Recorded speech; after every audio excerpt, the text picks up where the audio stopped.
A história da Igreja do Evangelho Quadrangular começa longe do Brasil, mas já mirando o mundo. Em 1º de janeiro de 1923, o Angelus Temple é inaugurado em Los Angeles e ali uma visão se torna movimento. 2 anos antes, em 1922, Aimee Semple McPherson havia pregado a partir da imagem de Ezequiel, ligando a mensagem a 4 dimensões centrais: Jesus como Salvador, batizador com o Espírito Santo, médico dos médicos e rei que há de vir. Cruz, pomba, cálice e coroa. 4 símbolos, uma só esperança e uma identidade capaz de atravessar fronteiras. Essa mensagem chegou ao Brasil em 1946, quando Harold Edwin Williams e Jesus Hermílio Vasquez desembarcaram no Porto de Santos. O país era vasto, diverso e desafiador. Não bastava anunciar uma doutrina, era preciso criar raízes. Eles seguiram para Poços de Caldas, em Minas Gerais, onde aprenderam português e ensinaram inglês, vivendo o começo de uma obra que ainda parecia pequena, mas já carregava um destino nacional. A semente havia sido lançada. Os primeiros passos públicos da Igreja no Brasil aconteceram com simplicidade e coragem. Em São João da Boa Vista, no interior paulista, os cultos começaram em um salão alugado na rua Benedito Araújo, uma antiga leiteria. O primeiro culto registrado ali ocorreu em 15 de novembro de 1951. É impossível não sentir o peso desse detalhe. Antes dos grandes templos, havia um espaço modesto. Antes da projeção nacional, havia fé, porta aberta e gente reunida para ouvir uma palavra de esperança. Naquele início, a estrutura era improvisada e o nome ainda não era o mesmo que muitos conhecem hoje. Em certos momentos, a igreja foi chamada de Igreja Evangélica do Brasil. Seu braço evangelístico, porém, já anunciava a força de sua identidade, Cruzada Nacional de Evangelização. O próprio nome dizia o método. A mensagem não ficaria parada. Ela iria até as pessoas, iria às praças, aos bairros, às cidades, aos corações. A expansão ganhou um símbolo marcante, as tendas de Jesus. Elas chegavam às cidades como novidade, curiosidade e convocação espiritual. Para muitos, a tenda era o primeiro contato com a fé quadrangular. Para outros, era o lugar da decisão mais importante da vida. O culto começava, a notícia se espalhava, a cidade observava. E em meio à simplicidade das lonas e estruturas itinerantes, milhares ouviram falar de salvação, cura, batismo no Espírito Santo e segunda vinda. Era evangelização em movimento. Mas o crescimento não aconteceria sem desafio. Levar uma nova denominação a um país continental exigia constância, organização e líderes preparados. O que era regional precisava tornar-se nacional. O que era improvisado precisava ganhar forma. E o que era uma experiência local precisava se transformar em uma presença duradoura. A resposta veio com fé e planejamento. Em 1951, o terreno do primeiro templo foi adquirido. Em março de 1953, a obra começou. Em 1955, o templo foi inaugurado. O que nasceu em um salão alugado agora fincava residência permanente. A partir daí, a expansão tomou ritmo. Paraná e Rio de Janeiro receberam o movimento em 1955. Minas Gerais, em 1956. Espírito Santo, em 1957. Rio Grande do Sul, em 1958. Em poucos anos, a mensagem quadrangular atravessou regiões, sotaques e realidades muito diferentes. A igreja aprendeu a falar com o Brasil profundo, urbano e interiorano. Aprendeu a plantar igrejas, formar obreiros e sustentar presença local. A cada novo estado, crescia também a percepção de pertencimento a uma mesma missão.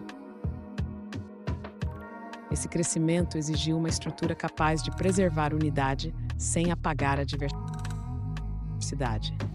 Assim, a Igreja do Evangelho Quadrangular consolidou um modelo institucional com direção nacional e administração regional. O Conselho Nacional de Diretores passou a representar a unidade da Igreja no país, enquanto os conselhos estaduais de diretores ajudaram a integrar e orientar o trabalho em cada estado. Era a organização servindo a missão, Era a estrutura protegendo a visão. E era a visão lembrando sempre o centro. Jesus salva, batiza, cura e em breve voltará. As convenções pastorais também se tornaram um marco dessa maturidade. Em 2023, a 76ª Convenção Nacional de Pastores reuniu mais de 8.000 participantes em Itajaí. Isso revela muito mais do que um encontro numeroso. Mostra alinhamento, formação, memória compartilhada e compromisso com o futuro. Em maio de 2026, uma reunião nacional do Conselho Nacional de Diretores registrou 511 superintendentes, representando 523 regiões eclesiásticas. São números que traduzem capilaridade. Uma rede viva. Uma igreja presente em muitas frentes, mas guiada por uma mesma convicção. Com o tempo, a missão quadrangular deixou de ser apenas evangelística e passou a ser também educacional e social. A pregação continuou essencial, mas a igreja compreendeu que o evangelho também alcança pela formação e pelo cuidado.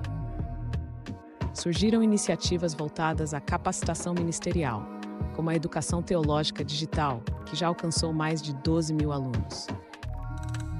Isso mostra uma igreja que não ficou presa ao passado.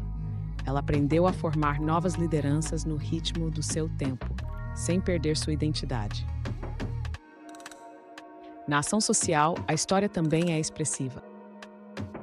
O projeto Margarida, criado em 2014, já registra mais de 20.000 mamografias, quase 2.000 atendimentos psicológicos e cerca de 14.000 exames de eletrocardiograma.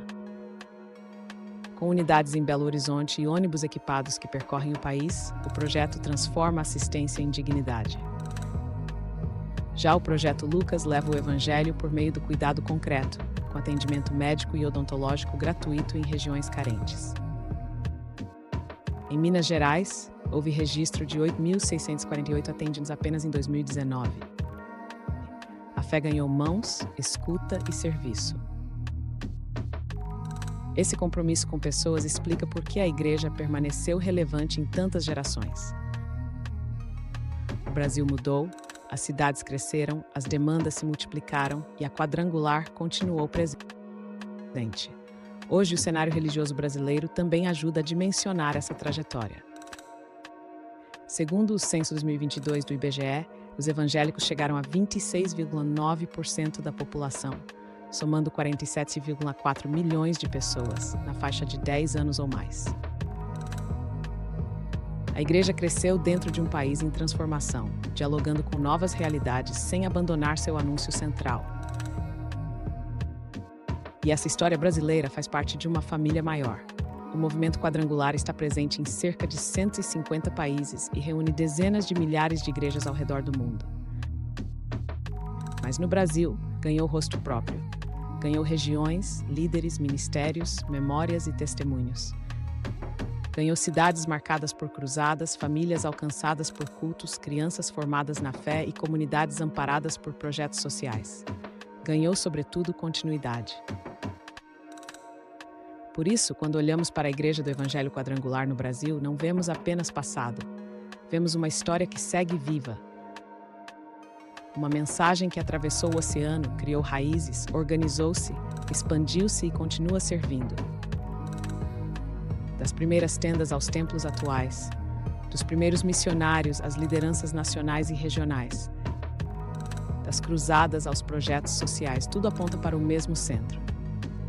Jesus salva, batiza, cura e em breve voltará.